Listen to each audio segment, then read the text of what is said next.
នៅខេត្តសោះតែចុះរឿងរៀងកាត់បាច់ហ្នឹង មានកាត់មកមានត្រូវទៅរៀនហ្នឹងហើយ អាពូឲ្យនាំកូនគេមកសាទរគ្នានៅទៀតពីនេះឯងនៅហ្នឹងគុំរត់ណា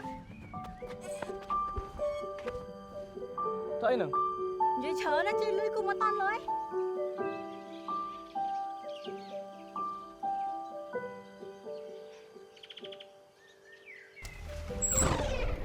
ល្មមចូលបានហើយ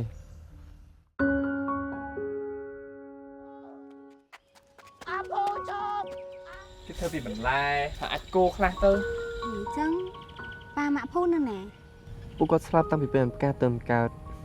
យាយចិញ្ចឹមពួកយើងតាំងពីតូចមកម្ល៉េះ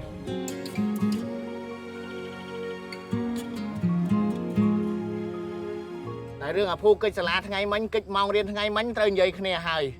មកក៏ធ្វើដូចអាខ្វះសោះអញ្ចឹងឆ្នាំប្រឡងណា បងប្រាអូន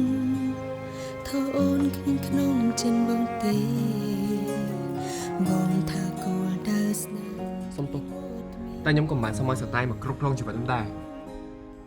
ចាស់ខ្ញុំខំមែនគ្រាន់ចង់ឲ្យយើងមានគោលដៅជីវិតល្អដូចគ្នា គោលដៅជីវិតខ្ញុំមានយូរហើយ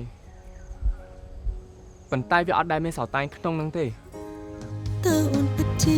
คงមិនដែរទេគ្រាន់តែចង់មានគោលដៅរួមគ្នាតែវាពិតជាពេលបាក់មែនទេគ្រាន់ចង់ឲ្យបងក្បែរថែអូនរហូតទៅ ភ្លៀងនឹងថ្ងៃគឺវាមកពីកន្លែងតែមួយគឺលើមេឃហើយអ្វីដែលយើងគិតថាអស្ចារ្យពេលខ្លះវាកើតឡើងរដងគ្រាន់តែយើងអត់ចាប់អារម្មណ៍